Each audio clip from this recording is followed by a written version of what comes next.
How's that sounding? Great. I don't think it quite goes high enough for me, but we'll manage.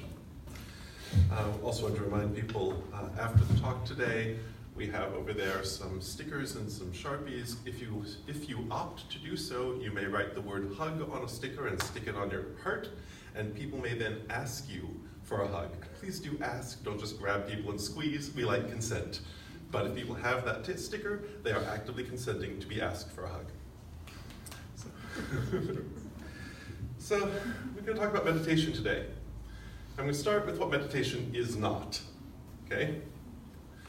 Meditation is not a religion. It's part of a practice of some faiths that consider themselves, well, to be religions or not. Buddhists meditate. Some Buddhists consider that a religion, some don't. Christians meditate. They just call it prayer. We'll get to that later. These Catholics meditate that way. Some people meditate even if they're part of a religion that doesn't practice meditation. Meditation is a practice.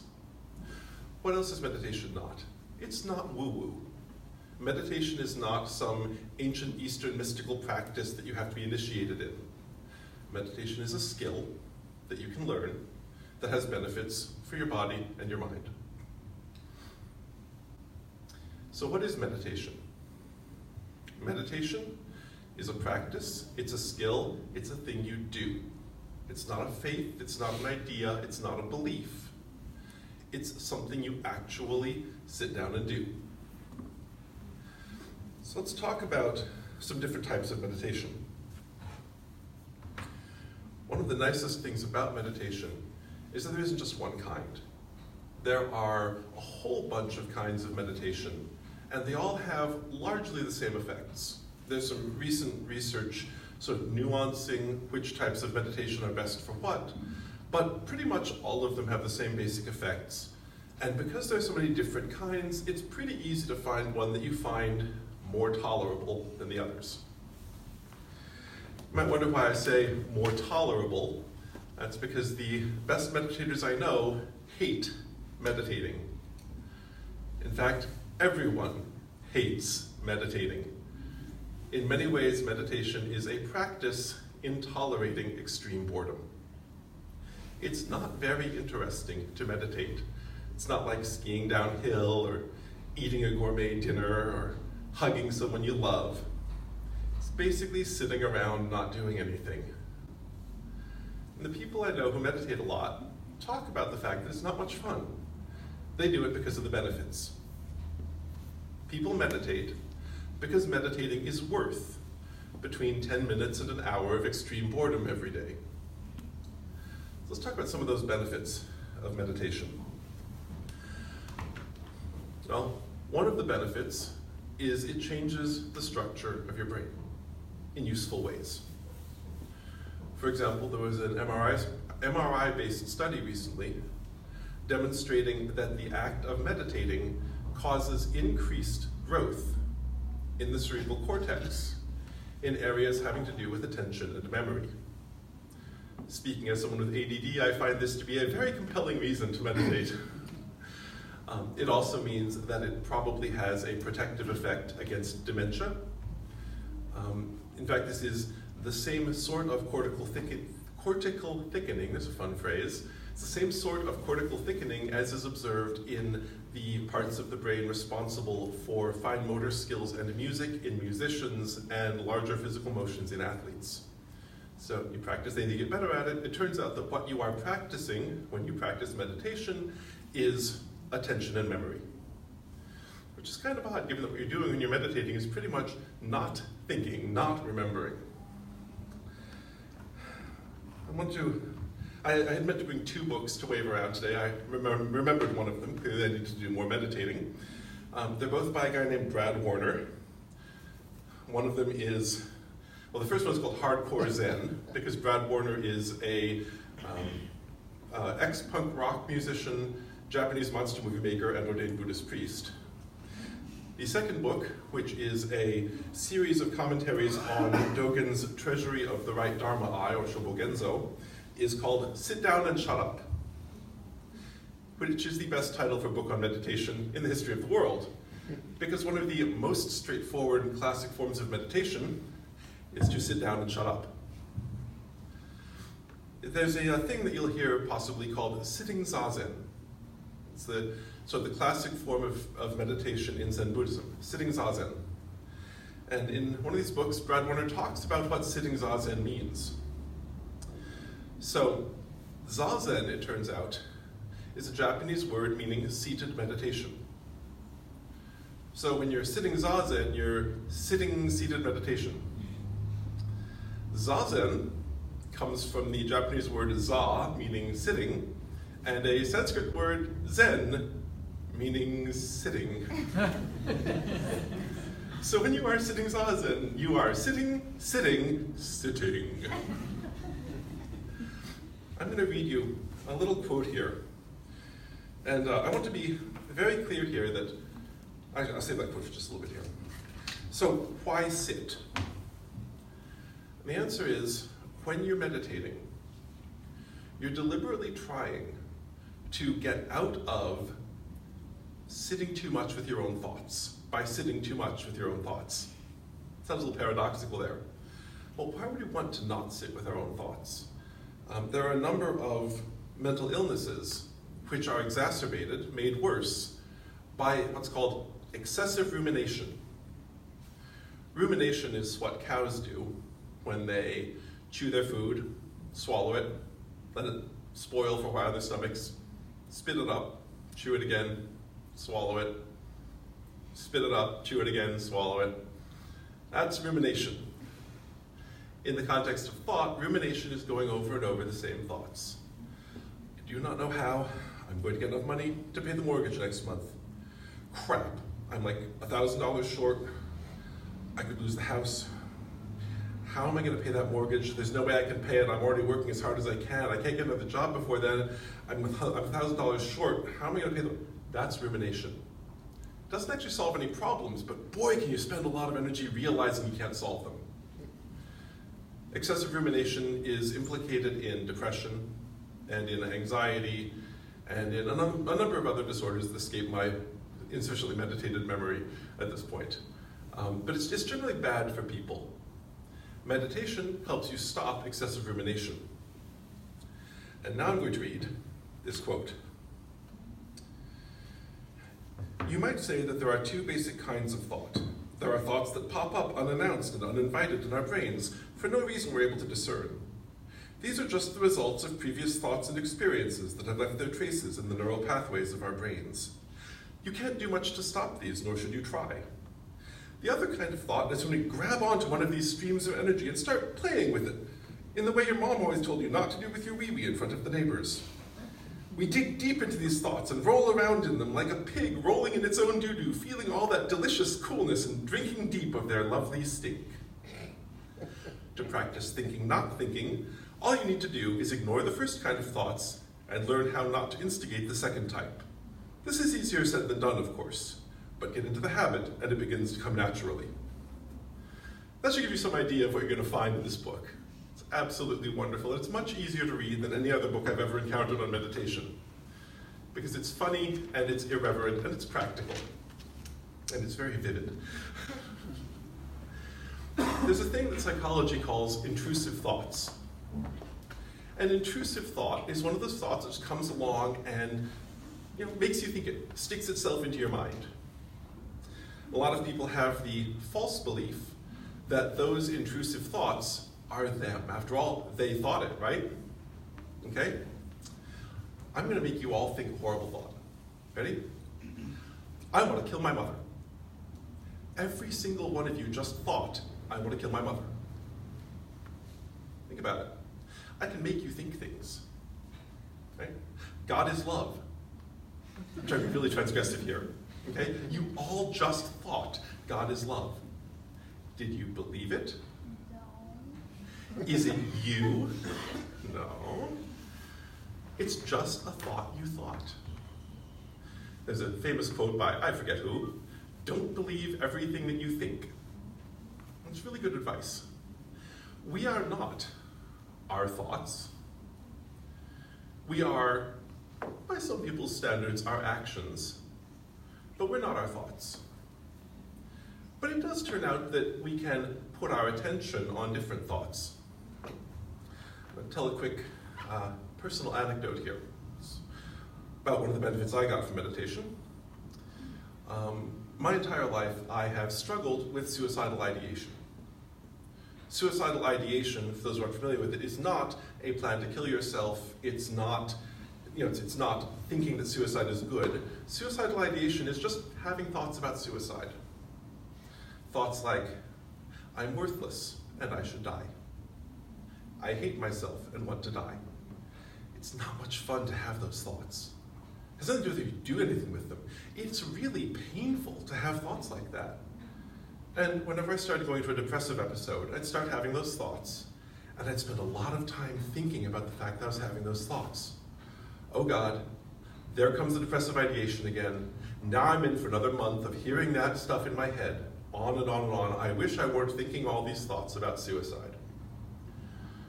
And then one time, a couple of years ago, I was sitting there and I saw that thought come into my head. And I felt my brain do the thing I do when I'm meditating. Oh, there's a thought. Let it go on by. And it was gone. A couple minutes later, thought came up again. There's a thought.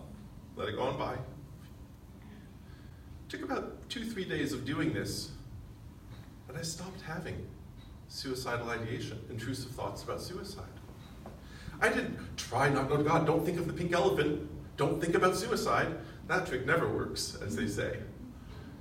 But when I happened to use that meditation muscle is how I think about it, that habit pattern of seeing a thought and going, oh, there's a thought, just let it go by.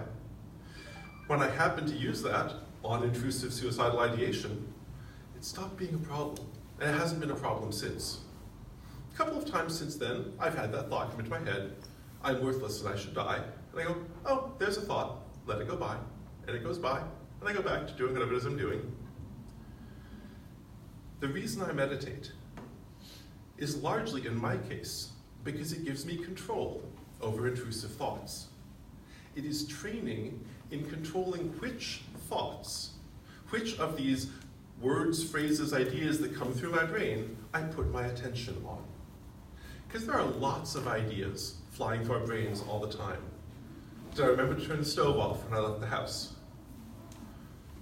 Wow, that person's really cute. How much money's in my bank account again? God, my hip itches. It's awfully warm in here. God, I hope I remember to turn the stove off. And we only have the ability to put attention on one thing at a time, pretty much. So whatever it is we choose to attend to of these thoughts that pop into our heads, that's where we're going to be spending our energy. That's what's going to shape the emotions we're experiencing. And that's what's going to prevent us from thinking other thoughts, really. So it's very important to be conscious of where we are putting that thought, that emotional energy, and to choose what we put it on. This, by the way, is the basis of one of the classic meditation techniques, which is to choose a mantra, a phrase that you repeat over and over, and sit there repeating it over and over. Because if you're thinking, Om Mane Padme Om, Om Mane Padme Om, or, Our Father who art in heaven, hallowed be thy name, or Newton was really freaking awesome, that gravity stuff is incredible, calculus is also amazing, we couldn't do things without it. Pick your mantra. The important thing is you're thinking that thought rather than all the other thoughts you could be thinking. Counting breaths works the same way, 1, 2, 3, 4, 5. 1, 2, 3, 4. 1, 2, 3, 4, 5. 1, 2, 3, 4. You do that for a while, and all you're thinking about is 1, 2, 3, 4, 5, 1, 2, 3, 4, 5. You're not going to be doing much excessive rumination if you got a string of numbers occupying the part of your brain that does the thinking. By the way, you might notice that the examples I gave of mantras included one from Eastern tradition, one from Western tradition, and one I made up on the spot, right? Well, it turns out that the neurological effects and the health benefits of meditation in the Eastern sense and repetitive prayers like saying Hail Marys or Our Fathers are exactly the same. They have the same effect on your brain. A lot of people are like, wow, meditation is so good for you, why are those crazy Catholics doing all that repetitive praying? Or, wow, prayer is so good for you, why are those crazy Eastern mystics doing all that meditating? Same damn thing. So I know for me, I'd be really uncomfortable saying the Lord's Prayer over and over again. Om Mane Padme Om has no particular resonance for me. Om Watt Volt Om works better. But it's really down to what works for your brain. You can take your pick. And repeating a mantra is only one form of meditation. It's not actually one I happen to use particularly often. Other forms of meditation. Sitting zazen, sitting, sitting, sitting. To sit zazen takes a chair and a wall. Put the chair in front of the wall. Sit down and shut up. All sitting zazen is you sit in the chair, pick a spot on the wall, you stare at the spot on the wall, and every time you notice a thought, you go, oh, there's a thought, and you let it go. It's just a thought, just let it go. But I'm doing this wrong. Oh, there's a thought, let it go. But I just thought there's a thought, let it go. But there's a thought, let it go. But this is silly, there's a thought, let it go. But I'm doing it, there's a thought, let it go. In some sense, you could say my mantra is, there's a thought, let it go by. But it's not like I try to think that all the time. I just sit there, and if I notice the thought, why do people think about baseball at times like this? There's a thought, let it go by. Just sit there doing that. Your brain gets better at noticing that it is having a thought and letting go of that thought instead of putting attention on it. One thing that causes a lot of suffering in the world is people having thoughts that they think are transgressive. A lot of this comes from the shared cultural declaration that good people don't think bad thoughts. I don't know how many of you come from a Christian background, but there's a particularly pernicious section in the Bible where Jesus says, as a man thinketh in his heart, so is he. If you lust after a woman in your heart, you have already committed adultery. That's bullshit. I'm just going to say that right now. That is a dangerous meme. As you think in your heart is an intrusive thought you have had. Everybody has thoughts that our society defines as transgressive. You may not have the flavor of the month. People, there are cultural trends in what's really transgressive. But everybody has thoughts that people in general say are wrong, bad.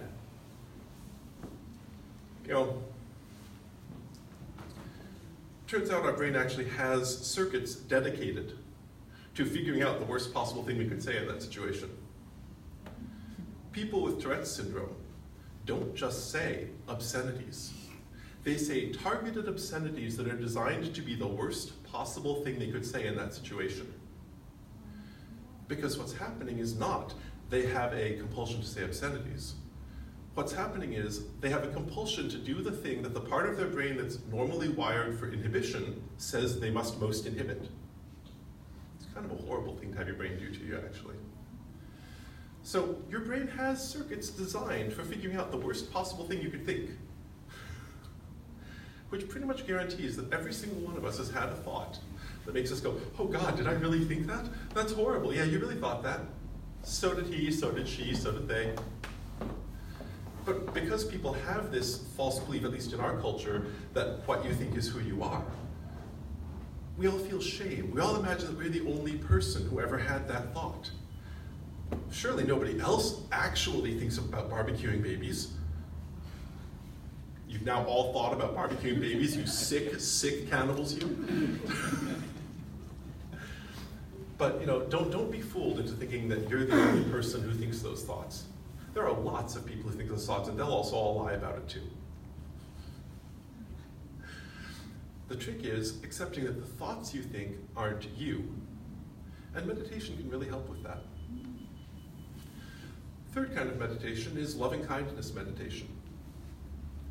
One of my favorite authors, Ursula K. Le Guin, had a short story in which someone used the following meditation pattern. You start with someone you love. You think, health and good work, courage, patience, peace, to Eva, my wife. Health and good work, courage, patience, peace, to Miles, my son. And then you go to people that you feel kind of neutral about, Health and good work, courage, patience, peace, to Nancy Pelosi. And then you go to people that you kind of make it harder each time. Health and good work, courage, patience, peace, to Donald Trump. And then you get the really hardcore stuff. Health and good work, courage, patience, peace, to myself. That's a loving-kindness meditation. Turns out that has a lot of benefits in increasing compassionate behaviors and compassionate thoughts, as well as all the other benefits of meditation. So if you like feeling compassionate and doing compassionate things, you might gravitate toward loving-kindness meditation. I also find that really useful if I'm really angry at someone and I don't want to be. I might often use that meditation. If I'm really stressed out, really tense, and I want to relax, I'll use counted breathing. Because for me, it's really easy. It's just count and breathe. I breathe all the time anyway. Counting's really straightforward, there's nothing to remember about it.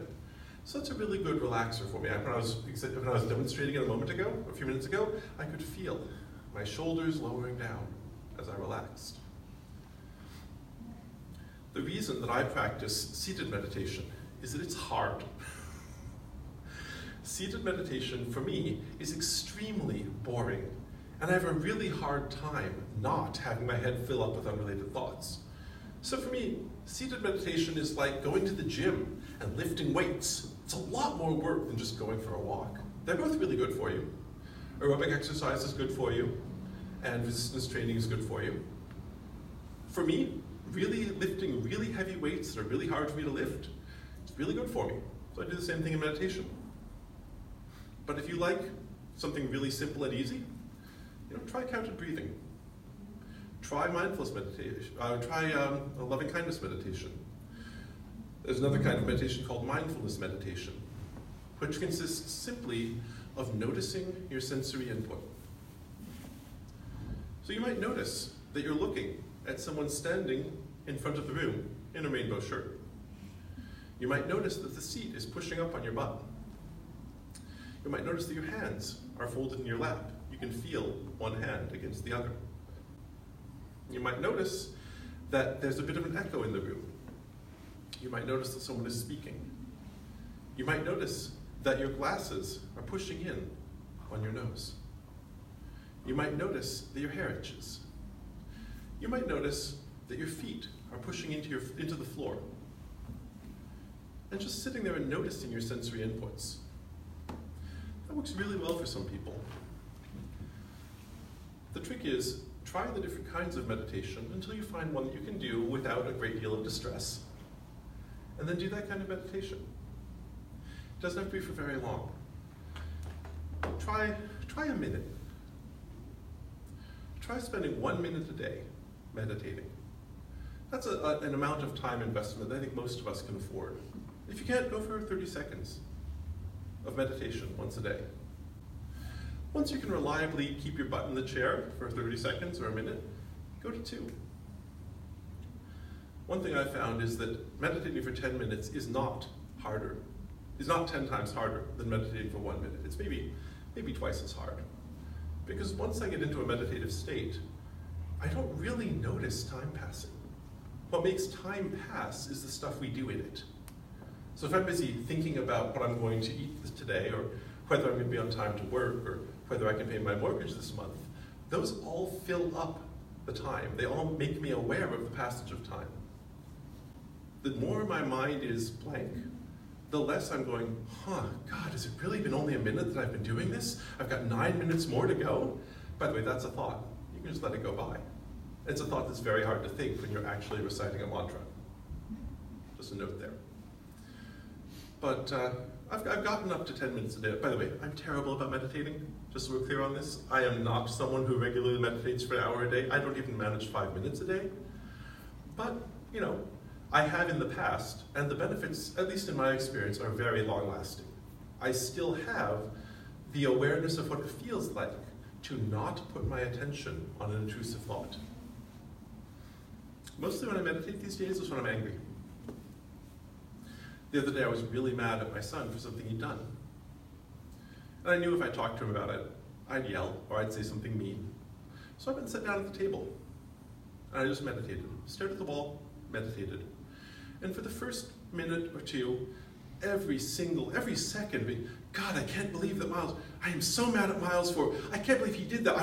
I should just yell him. I should make him, I should make him take that back. I should make him do this thing he refused to do. How could he do that? And after the first couple of minutes, it was, when I thought about it, it was like, every 5 seconds, I think, Miles just, damn it, that's so, no, just a thought, let it go by. There's a thought, let it go by. After 5 minutes, I was only thinking about what Miles had done maybe once every 30 seconds. I was a lot less angry than I'd been 5 minutes before. And a lot more able to be like, you know what? Why should I waste my time remembering how much Miles pissed me off until I can yell at him about it? Now, there are better ways to use my time and attention than remembering how offended I was at my kid. So I meditate when I'm angry. I meditate when I'm anxious. But one of the general pieces of advice on learning a crisis management skill is practice it when you're not in a crisis. If the only time you try to meditate is when you're really pissed off at someone, it's a lot harder than if you meditate when you're really wishing you had your morning cup of coffee. So if you think it might be useful to have a way to relax in a stressful situation, if you think it might be useful to have a way to stop worrying obsessively about something, don't wait until you're worrying obsessively or you're in a stressful situation. Start practicing meditation as part of your normal, boring daily routine. And then when you need that tool in a crisis, you'll have the habit of using it, and you will have strengthened that meditation muscle, that not thinking, as Buddhism puts it. I promised in the pitch for this talk some talk about the empirical benefits of meditation. So meditation, as I mentioned earlier, increases the impulse to compassion, increases altruistic behavior, compassionate behavior. It reduces stress, and stress is closely tied to longevity. For those who don't know, people who perceive themselves as chronically stressed have a cellular age, as measured by telomere lengths, 17 years older than people who do not perceive themselves as chronically stressed. How many people here perceive themselves as chronically stressed? Yeah, me too. If you can stop perceiving yourself as chronically stressed, causation has not been established. It may be that people who are chronically stressed correctly think they're chronically stressed and have shorter telomeres. It may be that people with shorter telomeres have cellular effects which cause macroscopic effects which cause them to think they're chronically stressed. It may be that people who are chronically stressed don't think it, and people who aren't chronically stressed do think it. We don't know. But there's an indication there that it may be healthy not to think of yourself as chronically stressed. And one of the tools that can help with that is meditation. There's a part of the brain called the left parietal lobe, which has to do with, it's about to sound really woo-woo, has to do with the perception that you are one with the universe. Okay? The left parietal lobe is the part of the brain that handles self-other distinction. People with certain traumatic brain injuries to the left parietal lobe can't stand up off a couch because their brain is convinced that the couch is part of them. It's kind of a fun thought. Imagine being so certain that you and the couch were one that you physically couldn't stand up from it. This actually happens to people. Well, it turns out also that